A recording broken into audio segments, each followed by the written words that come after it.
जानते हैं हम लोग सबसे पहला कॉन्सेप्ट, ठीक है। सबसे पहला कॉन्सेप्ट के बारे में हम बात करते हैं। ट्रायंगल के वर्टेक्स से, शीर्ष से मैं एक परपेंडिकुलर खींचता हूं 90 डिग्री। परपेंडिकुलर के करीब 90 डिग्री के करीब जो एंगल होगा, मान लीजिए यहां पे है ए बी सी, एंगल ए जो होगा हमेशा ग्रेटर होगा एंगल सी के।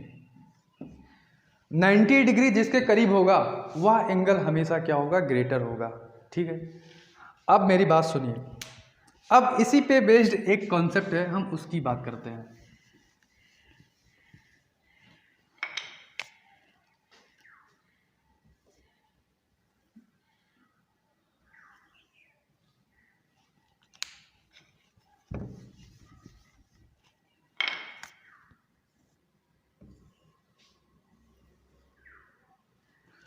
यहाँ पे आपका कितना हो जाएगा, ये हो गया ए, ये बी, ये सी।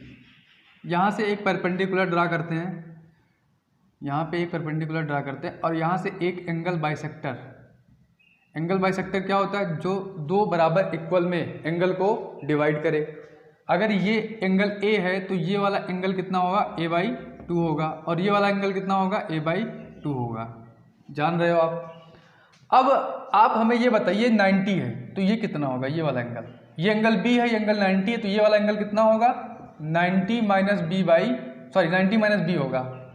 क्या होगा, 90 माइनस बी होगा, क्योंकि त्रिभुज के तीनों कोणों का योग लगाएंगे तो यही आ जाएगा, ठीक है, यही 90 माइनस बी।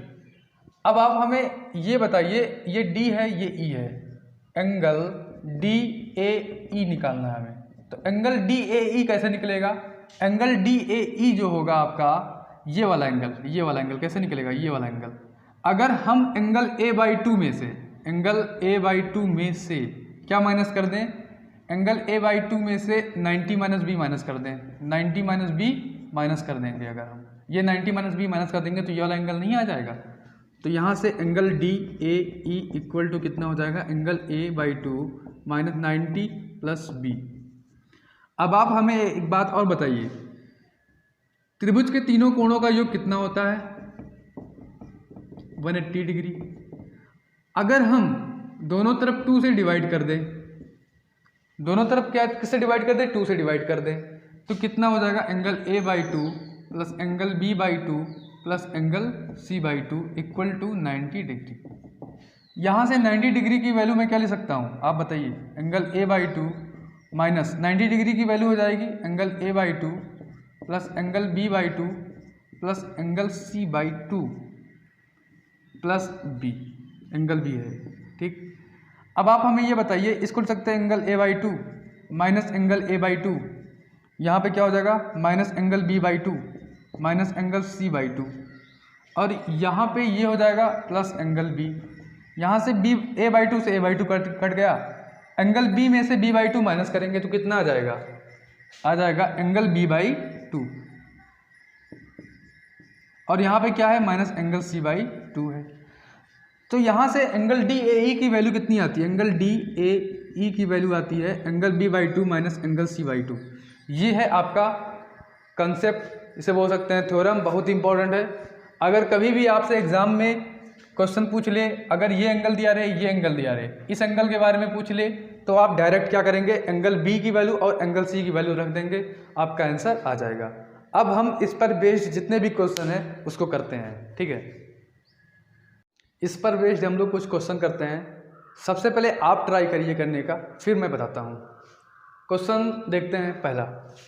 यहाँ पे उसी थ्योरम पर बेस्ड पहला क्वेश्चन है, जो कि बहुत ही ज़्यादा सिंपल है, आप खुद से ट्राई कर सकते हैं। तो आप पहले ट्राई करिए। क्वेश्चन नंबर फर्स्ट, यहाँ पे क्या होगा, यहाँ पे डायरेक्ट मैं फार्मूला लगाऊंगा। फार्मूला आपका क्या है, फार्मूला है angle D A E equal to angle B minus angle C, angle B minus, या आप लिख सकते हैं ऐसे, एंगल बी माइनस c/2 लिख सकते हैं, ठीक है। यहाँ पे एंगल बी कितना है, 55 है, और एंगल सी कितना है 40 है, डिवाइड बाई 2 कितना आ जाएगा 5, यहाँ पे कितना आ गया 1/2 कितना आ जाएगा 7.5, यहाँ पे 7.5 डिग्री आ गया। बहुत ही सिंपल था। इस क्वेश्चन की बात करते हैं। इसमें आपको इस एंगल को निकालना है, इस एंगल को। तो आप कैसे पता लगाएंगे कि इस ट्रायंगल में ये वाला थ्योरम लगेगा? तो इसके लिए आपको देखना ये होगा कि एक एंगल बाइसेक्टर होना चाहिए और एक परपेंडिकुलर होना चाहिए। तो यहाँ पे एक एंगल बाइसेक्टर भी है, एक परपेंडिकुलर भी है। यहाँ पे 25 है, यहाँ पे क्या होगा? अब कैसे निकालोगे? फॉर्मूला क्या होता है? यहाँ पे मान लो PQRST है, ठीक है। तो एंगल TPS इक्वल टू कितना हो जाएगा? Angle TPS equal to angle Q minus angle R divide by 2, यही तो होगा, angle Q minus angle R divide by 2। अब आपसे एक क्वेश्चन पूछेंगे कि यहाँ पे angle R minus angle Q क्यों नहीं होगा? क्योंकि 90 डिग्री के जो करीब होता है वो एंगल बड़ा होता है, इसलिए एंगल Q से यहाँ पे माइनस होता है। ये सबसे पहली चीज़ मैंने आपको बताया था। अब देखिए एंगल TPS की वैल्यू कितनी है? 30 डिग्री है, और एंगल Q की वैल्यू कितनी है? निकालनी है। और एंगल R की वैल्यू कितनी है? 25 है, डिवाइड बाई 2। यहाँ पे जब मल्टीप्लाई कराएंगे तो कितना हो जाएगा? 60 डिग्री हो जाएगा, इक्वल टू Q माइनस 25। यहाँ से Q की वैल्यू कितनी आ जाएगी? एंगल Q की वैल्यू आ जाएगी 5, यहाँ पे ऐड होगा, यहाँ पे हो जाएगा 5 6 2 8 85। तो यहाँ से एंगल Q की वैल्यू कितनी आ गई? 85 डिग्री। आप लोग आंसर चेक भी कर सकते हैं, यहाँ पे जो वैल्यू होगी हमेशा इससे ग्रेटर होगी, ठीक है। नेक्स्ट क्वेश्चन की बात करते हैं। अच्छा क्वेश्चन है, इन दोनों क्वेश्चन को मैं रफ कर देता हूँ।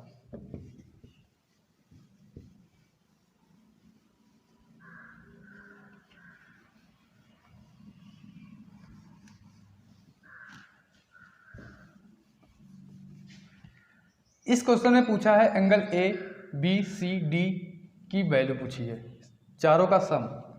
सबसे पहले हम क्या करेंगे? Angle P plus angle Q plus 70 equal to 180 होगा, क्योंकि त्रिभुज के तीनों कोणों का योग लगा देंगे।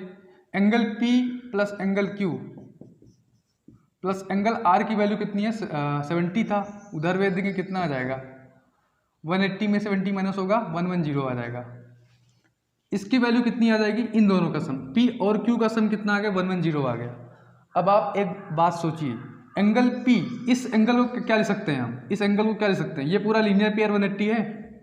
180 में अगर A को घटा दें, D को घटा दें, तो ये एंगल आ जाएगा। तो यहाँ से एंगल P की वैल्यू क्या आ जाएगी? 180 minus angle A plus angle D, angle A plus angle D plus Q की वैल्यू कैसे निकालेंगे? 180 में से क्या माइनस कर देंगे? एंगल B और एंगल C। 180 में से angle B plus angle C minus कर देंगे, कितना आ जाएगा? 110 आ जाएगा, ठीक। अब सुनिए, यहाँ से angle A plus angle D और angle B plus angle C को उधर भेज देंगे और इसको इधर ले आएंगे। 180 कितना हो जाएगा? 360 हो जाएगा।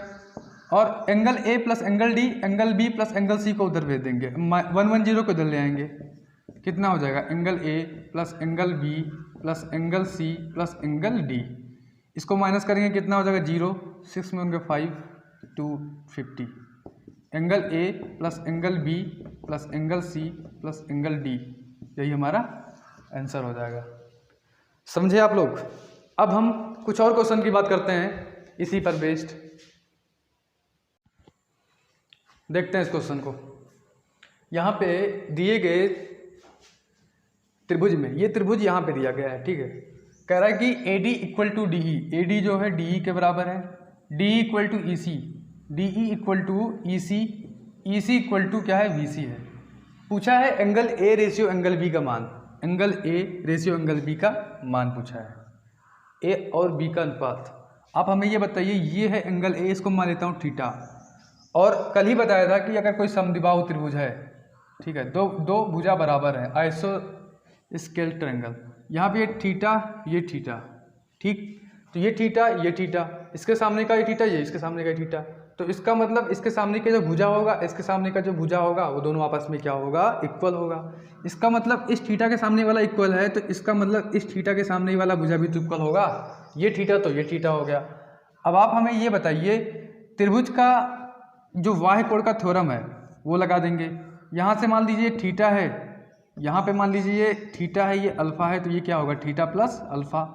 त्रिभुज का जो बाह्य कोण होता है त्रिभुज के अंतः कोणों के योग के बराबर होता है। यहाँ पे ये थीटा है, ये थीटा है, तो ये क्या हो जाएगा आपका 2 थीटा हो जाएगा। बहुत ही सिंपल है, ध्यान से देखिए, ये 2 थीटा हो गया। इस भुजा के सामने ये 2 थीटा है, तो इस भुजा के सामने ये क्या होगा, 2 थीटा होगा कि नहीं होगा, आप बताइए खुद ही। अगर इस भुजा के सामने ये 2 थीटा है, तो इस भुजा के सामने ये 2 थीटा होगा, क्योंकि दोनों भुजाएं आपस में क्या हैं, बराबर हैं। अब हम क्या करेंगे, ध्यान से देखिए।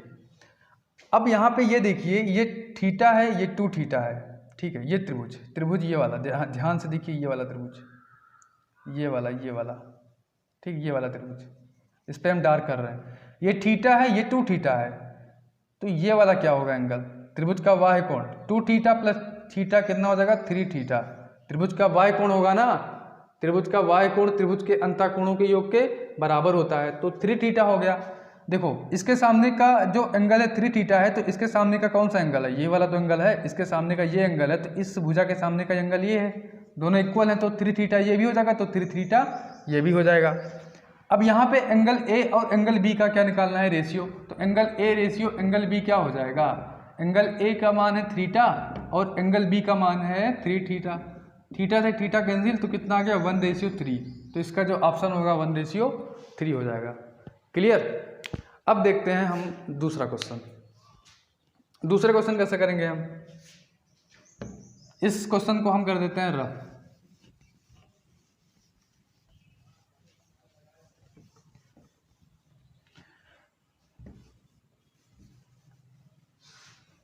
करा त्रिभुज एबीसी में, यहां से क्वेश्चन है, त्रिभुज एबीसी में एसी पर कोई बिंदु डी इस प्रकार है। त्रिभुज एबीसी बना लेता हूं मैं ऊपर ही, ए बी सी। त्रिभुज एबीसी में एसी पर डी इस प्रकार है, एसी पर, यहाँ पे एसी है, इस पर डी इस प्रकार है कि ए बी बराबर बी डी। ए बी बराबर क्या हो जाए, ए बी बराबर है बी डी है, ये दोनों आपस में इक्वल है। एंड बी डी बराबर डी सी, ये भी इक्वल है। यदि angle B A D equal to 80 degree, angle B A D कहाँ है, बी ए डी, हाँ ये 80 डिग्री है। तो आपसे पूछा है एंगल बी का मान, ये एंगल निकालना है। कैसे करेंगे आप सोचिए, कैसे करेंगे। अब देखिए कैसे किया जाएगा। यहाँ पे ये 80 है, ये साइड इक्वल है, तो इसके सामने के जो एंगल होंगे वो भी इक्वल होंगे। ये 80 है, तो इसके सामने का एंगल ये वाला 80 होगा कि नहीं होगा। ये 80 है, ये 80 है, तो ये कितना हो जाएगा, त्रिभुज के तीनों कोणों का योग लगा दो, तो 80 80 160, यहाँ पे कितना हो जाएगा, 20 ऐड करेंगे तभी तो 180 होगा, त्रिभुज के तीनों कोणों का योग। आप हमें ये बताइए कि ये क्या है, ये लीनियर पेयर है। यहाँ पे ये 80 है, तो ये कितना हो जाएगा, ये वाला एंगल, या फिर आप खुद बताइए। यहाँ पे ये 80 है, ये 20 है, ठीक, तो ये कितना हो जाएगा, 100 होगा कि नहीं, आप खुद बताइए। त्रिभुज का जो बाह्य कोण होता है, त्रिभुज का जो बाह्य कोण होता है उसके विपरीत अंतः कोणों के योग के बराबर होता है, तो ये 100 हो जाएगा कि नहीं हो जाएगा, बताइए आप। जब ये 100 हो गया, देखिए ये 100 हो गया ना, अब इस भुजा के सामने वाला ये कोण थीटा होगा और इस भुजा के सामने ये वाला कोण भी थीटा होगा। क्यों होगा, क्योंकि समद्विबाहु त्रिभुज है। ये ध्यान से देखिए, ये इस भुजा के सामने वाला ये कोण थीटा, इस भुजा के सामने वाला ये कोण थीटा। अब हम इस त्रिभुज को देखेंगे, इस त्रिभुज को जिस पर हम डार्क कर रहे हैं, इस त्रिभुज को जब हम देखेंगे तो इस त्रिभुज में क्या है, ये थीटा है, ये थीटा है, ये 100 है, तो त्रिभुज के तीनों कोणों का योग लगाएंगे तो क्या होता है, 180 होता है। तो थीटा प्लस 100 इक्वल टू कितना हो जाएगा, 180। तो यहाँ से 2 थीटा इक्वल टू कितना हो जाएगा, बताइए आप खुद। 180 में 100 निकाल देंगे कितना आ जाएगा, या फिर हम डायरेक्ट भी कर सकते थे, यहाँ पे 100 ना लेते, यहाँ से थीटा प्लस थीटा लेके 2 थीटा की वैल्यू कितनी आ जाती, 80 आ जाती डायरेक्ट। तो यहाँ से वैसे कर ले रहे हैं, कितना हो जाएगा, 80 हो जाएगा। तो थीटा की वैल्यू कितनी आ जाएगी, 40। और अगर हम चाहते तो यहाँ से भी इस ट्रायंगल में ये 80 क्या है, वाई कोण है, तो y कोण है तो डायरेक्ट ऐसे कर सकते थे, theta plus theta two theta, इसकी जरूरत ही नहीं थी, इस एंगल को निकालने की आवश्यकता ही नहीं थी, तो हम डायरेक्ट ही कर देते हैं, इसको करने की जरूरत नहीं थी। तो थीटा प्लस थीटा कितना हो जाएगा, टू थीटा इक्वल टू 80। क्यों होगा, क्योंकि त्रिभुज का ये y कोण है, इस त्रिभुज का ये y कोण है, इस त्रिभुज का जब ये y कोण है तो इसके विपरीत अंतः कोण के जो सम होंगे वो 80 के इक्वल होंगे। तो थीटा इक्वल टू कितना आ गया, 40 आ गया, थीटा इक्वल टू 40 आ गया। तो इसका मतलब ये एंगल 40 हो गया, ये एंगल 40, ये angle 20, angle B equal to कितना हो जाएगा, 20 प्लस 40 इक्वल टू कितना हो जाएगा, 60 डिग्री। ये हमारा आंसर हो जाएगा। क्लियर। तो ऐसे भी हम कर सकते थे। आइए हम देखते हैं कुछ और क्वेश्चन देखते हैं। दिए गए त्रिभुज में यदि AD equal to BD equal to AC, तब एंगल C का मान ज्ञात करना है। यहाँ से दिया गया है AD equal to BD equal to AC, ठीक। अब यहाँ पे इसको कैसे निकालेंगे, आप देखिए, ये थीटा है तो ये कितना हो जाएगा, थीटा, क्योंकि समद्विबाहु त्रिभुज है, दिख रहा है ना। और अगर ये थीटा तो ये क्या हो जाएगा, टू थीटा, ठीक। अब ये टू थीटा हो गया। आप ये बताइए, ये साइड और ये साइड देखिए, ये इस त्रिभुज में दोनों साइड इक्वल हैं तो समद्विबाहु त्रिभुज है। इस साइड के सामने वाला एंगल टू थीटा है तो इस साइड के सामने वाला एंगल कितना होगा, टू थीटा होगा, ठीक। अब हमें ये बताइए कि हम अगर इस त्रिभुज की बात करें, जिस त्रिभुज को मैं डार्क कर रहा हूँ, ये त्रिभुज, अगर मैं इस त्रिभुज की बात करूँ तो 110 क्या है, y कोण है। y कोण क्या होता है, त्रिभुज के अंतः कोणों के योग के बराबर होता है, टू थीटा प्लस थीटा। तो 3 थीटा इक्वल टू कितना आ गया, 110, थीटा इक्वल टू कितना आ गया, 110/3। तो यहाँ से 3 3 जा 9, 2 हो जाएगा, 0 3 6 जा 28, फिर 0 आ जाएगा, 3 6 जा मतलब इतना आएगा 36.6 डिग्री, ऐसे निकालेंगे तो, ठीक है। और ऐसे जाएगा लगभग में। तो यहाँ से इसका जो आंसर होगा ये होगा थीटा की वैल्यू। अब यहाँ पे अगर इस क्वेश्चन की बात करूँ, ऊपर वाले क्वेश्चन की बात करूँ, इसको कैसे निकालेंगे, इसको आप लोगों ने नोट कर लिया होगा।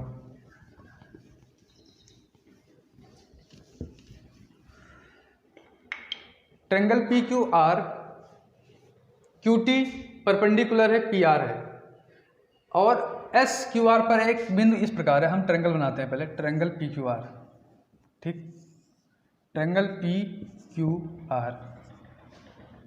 QT जो है परपेंडिकुलर है PR पे, QT परपेंडिकुलर है PR पे, और SQR पर एक बिंदु इस प्रकार है, SQR पर एक बिंदु इस प्रकार है कि PSQ equal to x degree, PSQ equal to x degree. यदि angle TQR equal to 48 degree, angle TQR ये कितना है, 48 degree, and SPR equal to 30 degree, SPR equal to कितना है, 30 डिग्री है, तो एंगल P का मान क्या होगा।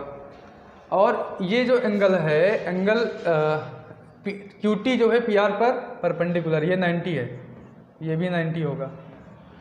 अब आप ध्यान से देखिए, अगर मैं इस ट्रायंगल की बात करूं, यहाँ मान लो O, अगर मैं इस ट्रायंगल की बात करूं, ट्रायंगल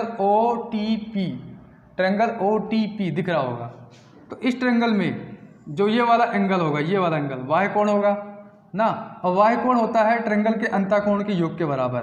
तो यहाँ से 90 प्लस 30 कितना हो जाएगा, 120 आ गया, ये 120 आ गया। अब फिर से आप देखिए, इस ट्रायंगल की बात करूँ OSQ में, ट्रायंगल OSQ में, इस ट्रायंगल में जो ये एंगल है, ये y कोण है। जब ये एंगल y कोण है तो ये एंगल दोनों क्या है, अंतःकोण है।